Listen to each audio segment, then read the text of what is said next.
Fortnite Chapter 8 is coming at breakneck speed. Worlds are going to collide, and everything we thought we knew about the island is about to vanish into thin air.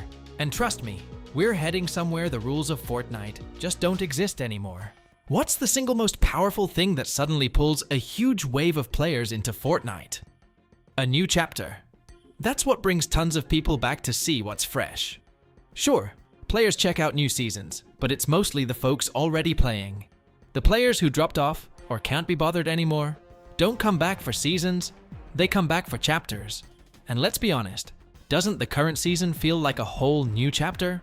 A brand new map, brand new mechanics, a story moving fast, plus a massive live event, Shattered, capping it all off. Everything about it screams chapter, except the label says Season 3. Now, this might sound like a crazy theory, but stick with me until the end, because Chapter 8 could be way closer than you think. Here's the thing, GTA was originally set for May 26th, and this isn't just a big game, it's literally the biggest release in the world. Every game on the planet is dodging that window, because every media outlet, every content creator is going to be talking about nothing but GTA.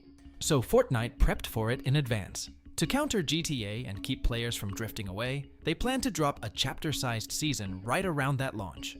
That's why Season 3 got a massive event, practically a brand new map, and chapter level changes. It was built to survive a collision with GTA 6. But then GTA got delayed to November. That gave Fortnite breathing room, so Season 3 shipped a bit later than planned, June instead of May, and the whole plan shifted. The big moment Season 3 was built for never came.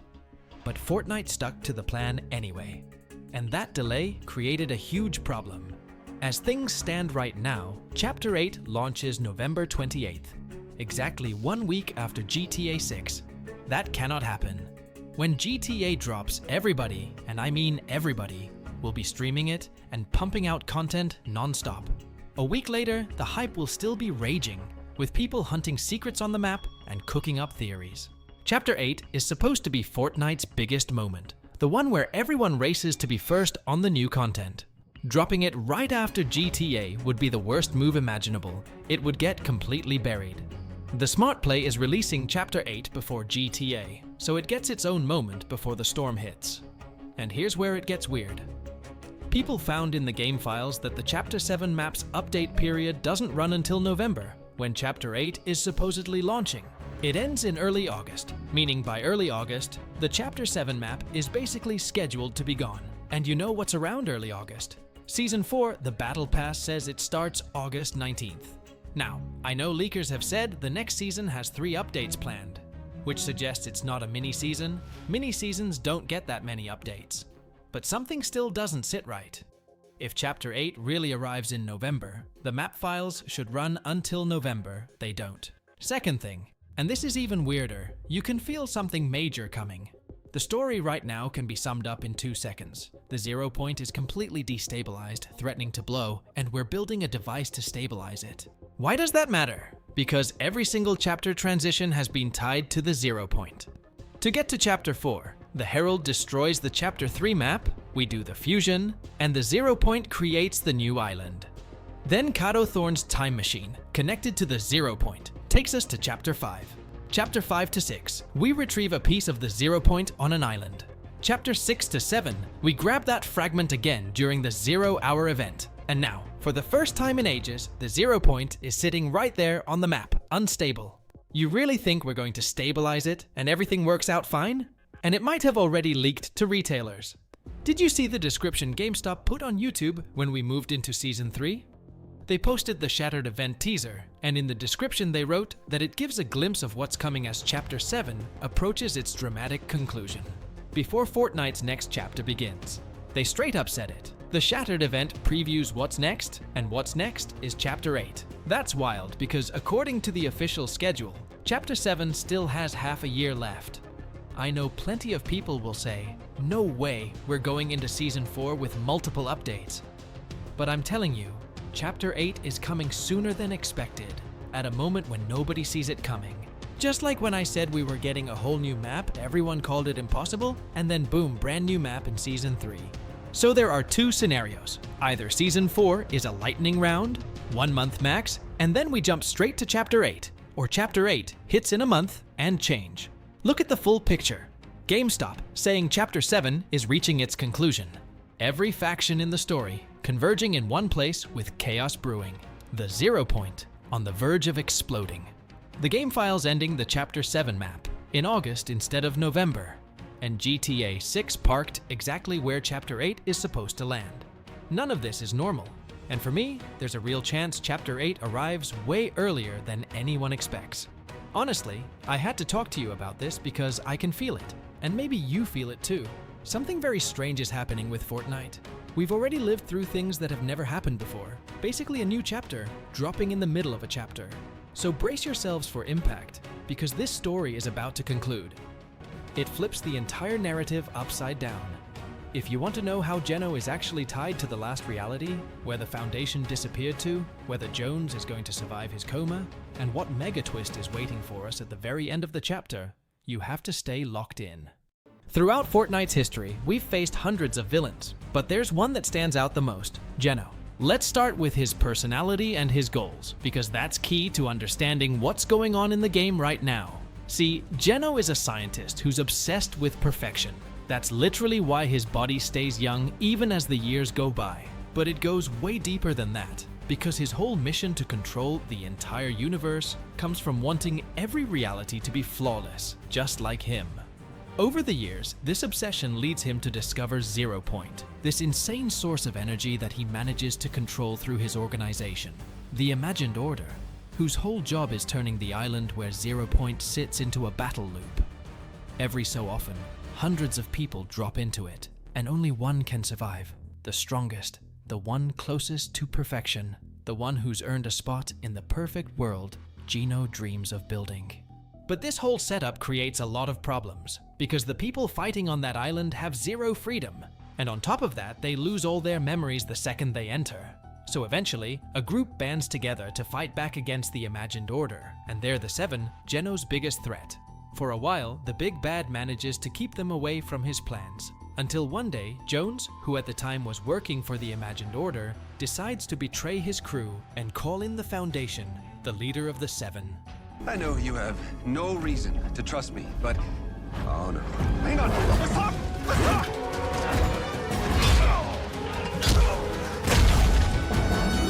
Geno! I can get you to Geno. This new alliance kicks off the war between the 7 and the Imagined Order, and it brings out some essential characters for understanding Geno, like Sloan, the group's top scientist, who also gives us our very first glimpse of what Geno looks like.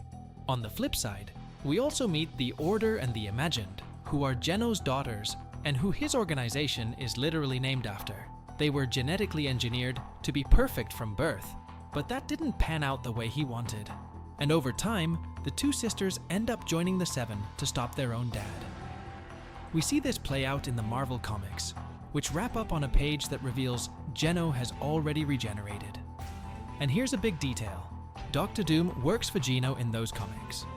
I'm pointing that out because, more than likely, the vast majority of villains we've seen in Fortnite have worked or are still working in the shadows for him.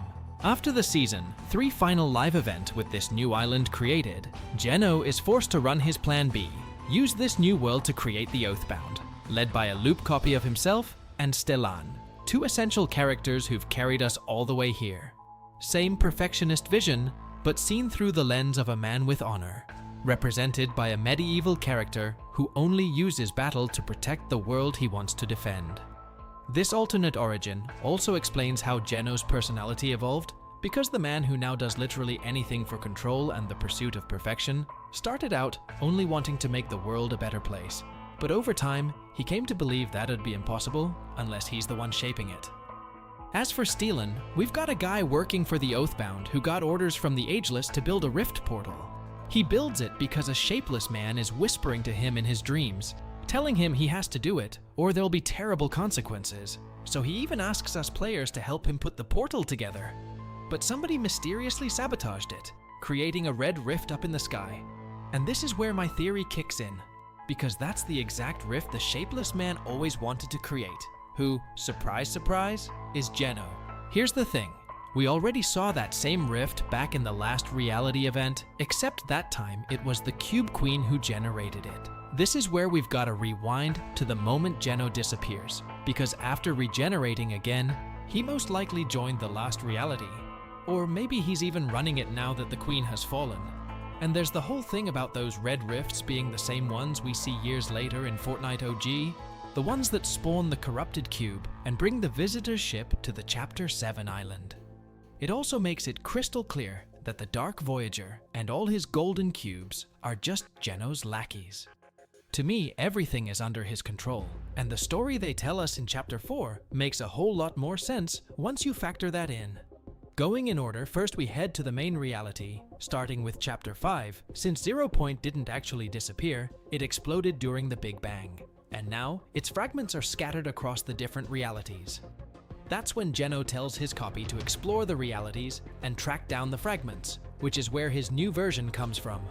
But the copy finds something even better, a reality almost identical to the game's original first island, which means Geno can pick his impersonate The Visitor mission right back up. In this universe, he also meets the Voyager from Season 3, who'd later become the Dark Voyager. The question here is whether Geno gives him the cube powers, or whether this character was already part of the last reality. But I'm leaning toward the first theory, since that also explains why Lynx is still working with Geno and now rolls with the Voyager.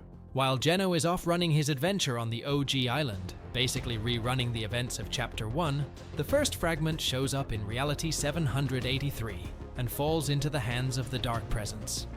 If he wants a fight, he's got one.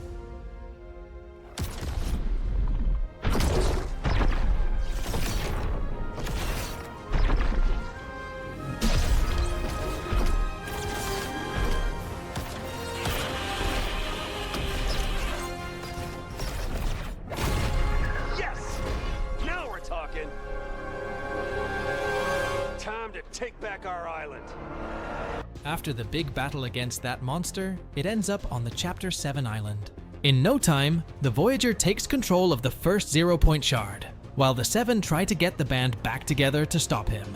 And that's when Jones and the Order make a mistake. They put out a call to the entire team, because this is the precise moment when Geno's plan finally goes off without a hitch. He shows up from his rocket in Reality OG and joins the team to take it down from the inside, all while making the Seven believe he's helping them fight the Voyager. To top it off, he always advised Jones and the Order not to attack the Dark Voyager, claiming he was way too powerful and that he himself had spent years chasing the guy across the different universes and never caught him. That way, the Voyager got even more time to gather up all the fragments, and that's also when he teams up with the Ice King. And now we arrive at the Shattered event, where we watch this king fight the Foundation, while Geno and the Voyager just keep buying more time to finish their plan.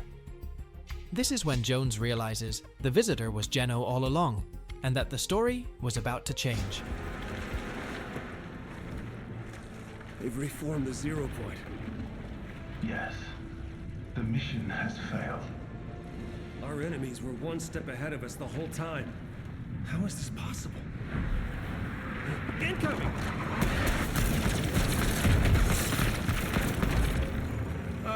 We got a problem here. Actually, everything is going according to plan. What is this? Geno? It's been you all along? The Seven may still prove useful to me. I fear the same cannot be said for you, Agent Jones. What are your orders, Master? After this final event, Jones is still alive, but recovering in a pod protected by Hope and the Geno himself. As for the Voyager, he's gone into hiding, leaving Doom on the island to cause problems for the few remaining members of the Seven, while he and his boss plan their last move, retaking the island, claiming 0 Point, and creating their own perfect universe. And now, to see how this whole epic story ends, all you've got to do is hit subscribe. Geno and the Voyager managed to reboot the 0 Point, turning the Chapter 7 island into a totally unrecognizable melting pot. It's basically a massive gumbo of locations that the 0 Point yoinked from other dimensions. If you look closely, this current island is a wild mashup of the last 6 chapters, and the overall layout looks like a massive explosion crater. Because of that, our coast isn't golden anymore. It's straight up shattered, which is exactly what the map is called in the game files. In total, we got 13 new, or at least heavily remixed, locations on the island. Take the Sanctuary, for example. It packed its bags and moved from the desert straight to the tropics. Even though a lot of the old buildings got wiped out and the Seven's base is way smaller, the main HQ is still standing. You can't hit the basement anymore, but they gave the outside a facelift and planted a garden, giving it heavy Chapter 3 vibes. The craziest detail here is Jones. After the live event, Legend is in a full-blown coma, just floating in a Bacta tank. You can actually pay your respects to him and bag an easy 10,000 XP. Crazy enough, Geno is chilling right there in his visitor getup. The same guy who put our boy to sleep. Why didn't he finish the job? $1,000,000 question. Wonkyland and the Latte Landing are basically the exact same as last season, just trading the mountain scenery for a crisp, full-weather aesthetic. Think upstate New York in October. You'll definitely recognize the old fishing port, now called Calamari Canyon. It got blasted from a gorgeous oasis straight into a dusty desert. The lighthouse and fish shops are still around, but the vibe is completely dead. All the water dried up, and Fish Stick's little restaurant on the edge of town is completely gone, and turned it into a lifeless sandbox. Out of the revamped spots, the wildest one is Sinister Strip. The Dark Voyager absolutely took over this place. His old station got nuked during the event, so now he's just flexing his ego all over the city. Statues, propaganda posters, merch shops. It's like Times Square but dedicated entirely to the cube-headed guy. He even did the Sphere dirty, it looking totally defeated holding a sign that says, "Obey the Voyager." And just to make sure it doesn't act up, the cube guy slapped some giant bomb or mind control helmet on her head. Major yikes. Heading down south to the massive tropical biome, we've got Heatwave Harbor. It feels like Miami, lush palm trees, a couple of high-rises, little shops, and a super clean beach. The spot itself isn't crazy special, but the views are absolutely top tier. The southernmost drop is Cluster Coast. Honestly, these names are wild. This mansion is owned by the ultimate crypto bro hustler of the coast, Cluster Duck. The location is pretty standard, but you can't miss the massive duck-shaped yacht parked outside. You can actually throw a rager on the boat to heal up your squad. My personal favorite out of the new spots has to be Sunken Shores. Dropping here gives me instant Chapter 2. Season 3 flooded island nostalgia. Just getting those retro vibes is enough for me to call it one of the best locations this season. Plus, you get an insane view of the Voyager's wrecked ship still burning out in the ocean. Overall, this tropical bay area is definitely the most polished part of the new map. Moving up north into the autumn forest biome, we hit Golden Grove. Calling it a grove is a stretch. It's literally just one of the Seven's outposts. Why Epic made it a named location is beyond me. But if you're into that cozy pumpkin spice fall aesthetic, you'll love it, especially the giant tree sitting in the middle of the pond. Frosted flats popped up right on the ruins of the Ice King's castle. The place is half frozen, and heavy machinery is actively tearing down the old castle walls. The coolest part is the massive ice cream parlor, which feels like a memorial to the late Ice King. So if you were repping him last season, pull up and pour one out over a vanilla cone. The third biome is the mountains, featuring Battlewood. The town hasn't changed much structurally, but it feels completely different. Maybe because of the Hollywood-style Battlewood sign on the hills, or just the new lighting. The real MVP here is the Geek Haven, Oasis Otaku. It's a total fan service paradise, packed with action figures, comic books, a life-sized Mika statue, and the most adorable Klombo plushies ever. Up in the northern mountains, we have the Lifty Lodge. It looks massive from the air, but it's really just a few scattered cabins. Still, it feels surprisingly alive thanks to the snowy slopes and that bougie Aspen ski resort vibe right in the middle of a tropical island. It also hands down gives you the absolute best panoramic view of the entire map. Out west, in the wastelands, there's Workshop. It's a tiny dirt track where you can grab a ride. That's literally the only reason to drop here, so just grab your wheels and dip. So, what ties all these crazy biomes together? Dead center of the map, right on the ruins of the Voyager's destroyed station, the restored 0 point is actively pulsing, Its energy threads are spreading across the whole island, connecting all 4 biomes. Plus, there's a vortex that lets you rift out whenever you need to rotate. But Epic wouldn't be epic without packing the map with insane world building and lore details. There's a massive hidden hideout tucked right into the cliffside south of Heatwave Harbor. Whoever owns this place went all out. It's packed with statues, relics from past chapters, and a full-blown server room. My gut says this mysterious collector is going to be a huge player in the storyline later this season, so we need to keep a close eye on this spot.